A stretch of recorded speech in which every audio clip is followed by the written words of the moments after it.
Hi all, welcome back to my channel Learn Simply with Amrita. So today I am here with a new topic, that is congruences. As I told you in previous video was about modulo arithmetic, and this is something advanced part of modulo arithmetic. So if you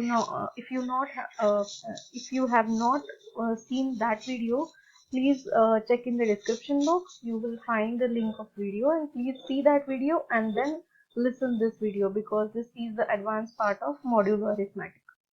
So what is the congruence?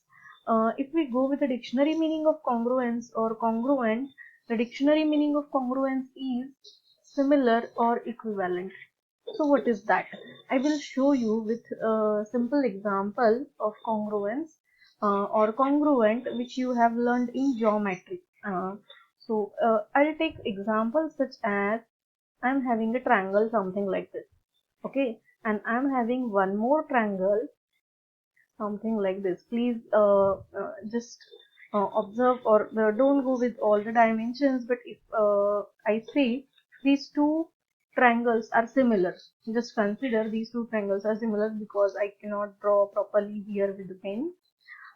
So how we can say this A triangle is congruent with B triangle?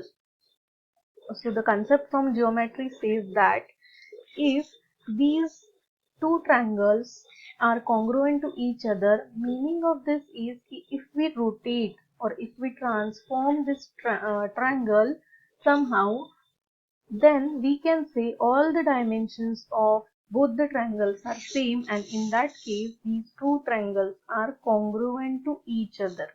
Okay, congruent means similar to each other. So if you need to apply some kind of transformation to the triangles, then by applying the transformation, then we can see that both the triangles are same, then it is called as a congruent triangles. So this is the concept from geometry, but today we are not learning geometry, we are learning number theory. So what happens in number theory? What is the use of congruence in number theory? So it is kind of similar to this congruence from geometry. So what is the congruence in number theory? Congruences are alternative notation to represent modular arithmetic. How we represented mod of any number, or how we represented it? We represented something like this: A mod B is equal to C. In this way, we represented the modular arithmetic.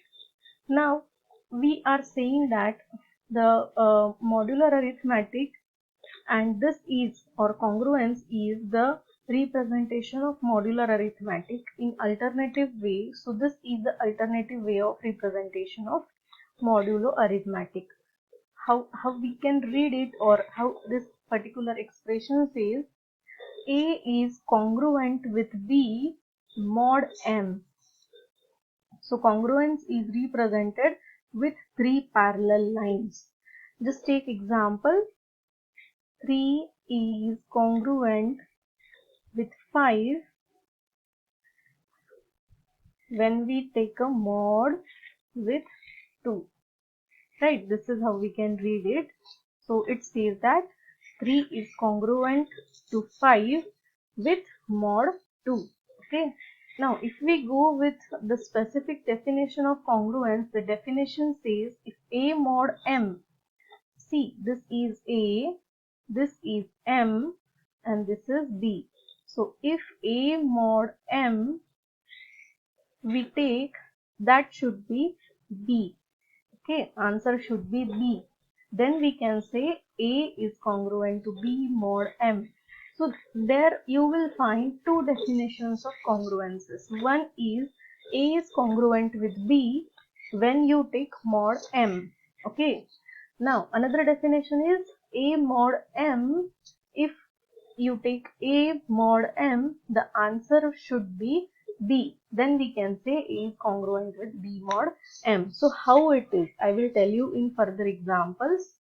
So let us take the same example I have taken in previous slide. 3 is congruent with 5 mod 2. Why this is so? Why I have written something like this? So meaning of this is 3 is congruent with 5, that means 3 is equivalent with 5.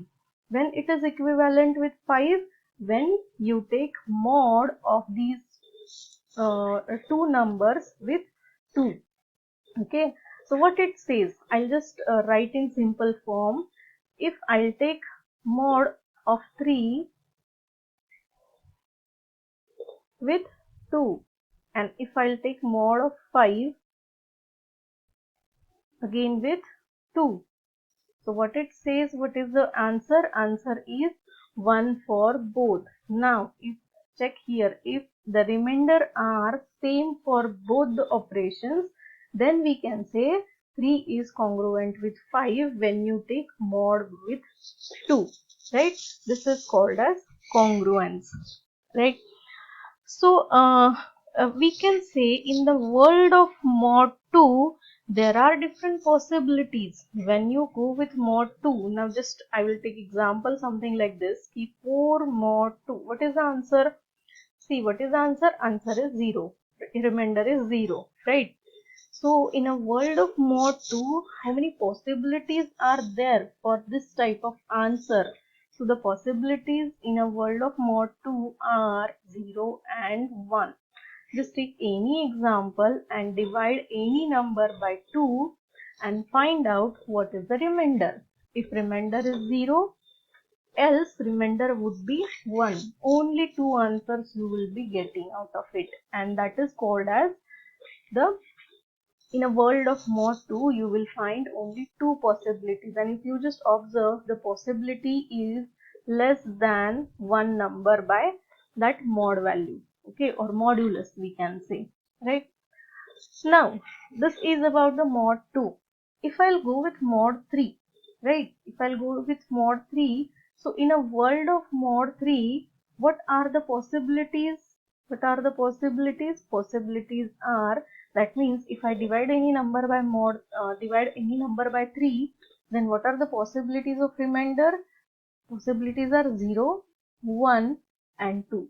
You take any number and divide that by 3 and just observe the remainder is either 0 or 1 or 2, not more than that. Right? So that is called as, in a world of mod 3, the possibilities are 3. So if we go in this way, if I'll say in a world of mod 9, what are the possibilities? Just think about that. What are the possibilities? Yes, you guessed it correct. We will start from 0 and it will go up to 8. As I told you, one number less than the modulus. Okay, so these are the possibilities while you divide any number by 9. So again we will go with this number, and we have seen all the possibilities, and in this example if we represent the same thing on number line to identify rest all the congruent numbers. Okay, right now we are seeing 3 and 5 are congruent to each other, but there are many numbers which are congruent to 3 or 5 while we are dividing it by 2. So just we will put all the things in number line. Okay, we will start from 0, 1, 2, 3, 4, 5, 6, so on to the positive line, and to the negative again -1, -2. Why we are taking minus numbers? Because these numbers are also numbers, though they are negative numbers, but yes, we can use these numbers. So these numbers might be congruent. Okay, so yes, I have represented all the things, and as I told you, in a world of mod 2, what are the possibilities? Possibilities are 0 and 1. So if I start from number 0, the possibility is 0. That means if I divide this number by 2, then I'll get remainder as 0. Again, if I divide the number with 2 to this number, remainder is 1. So just represent something like this. Always it is same, right? 1, 0, 1, 0, 1. Yes, I have represented all the numbers, right? Now, find out all the congruent numbers. So we can say 5 is congruent with 3, right? So already we have seen that. Other than 3 and 5, see, this 1 is also congruent with 3 and 5. Again, this minus 1 is also congruent with 3 and 5. Then minus 3, minus 4, 5. So all these numbers are congruent to each other, because if these numbers are divided by 2, they will get remainder as 1. Correct?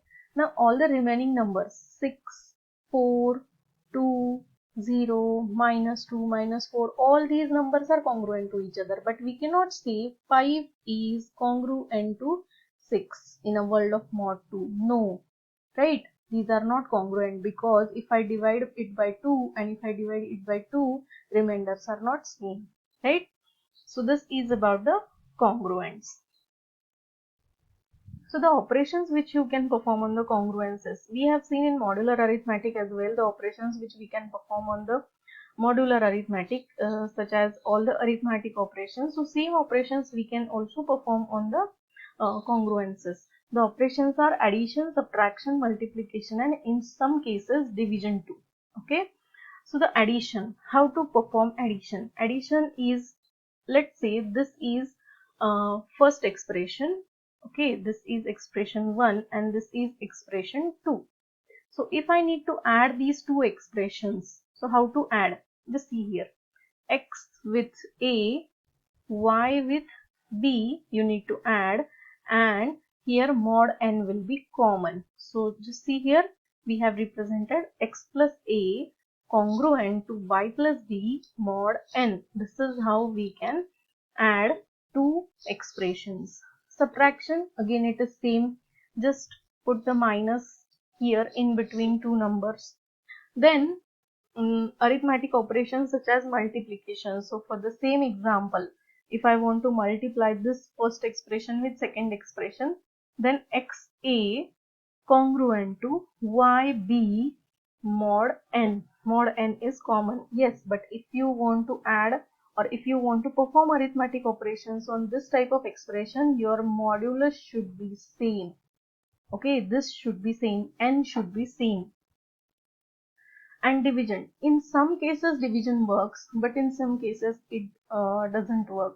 So it is bit complex, because we cannot cancel the common factors. Just take here example, we have taken few common factors. If we represent 12 as 16 into 2, correct, and we can represent 6 as 6 into 1, and mod is common as it is, so 6. Here if I cancel the common elements, common numbers from it, then here 2, it says that 2 is congruent to 1 mod 3, and just check out with the previous number line, is it so? No, 2 is not congruent to 1 in a world of mod 3. So this problem happens when you divide the number. Okay, so division works in very few cases, not in all the cases. So how to simplify this congruence? You can simplify as well, but for simplification what you need common factors. Just see here in the example, 170 equal to 30 mod 40. So if I need to find out the common factors, what are the common factors here? Common factor, the largest common factor, if I'll find, the common factor is 10 everywhere. So just if I divide it by 10 everywhere, divide this one by 10, divide this one by 10, and divide this one by 10 as well. So you can simplify it something like this. 17 is congruent to 3 mod 14. It works. Okay, just check it out. It works. Right? So in some cases you can simplify it. We will see further more operations which we can perform on congruences in upcoming video. So for understanding those things, please watch this video once again. You will understand the congruences very easy, right? And if you find it is easy and useful, please type in a comment box. Thank you so much.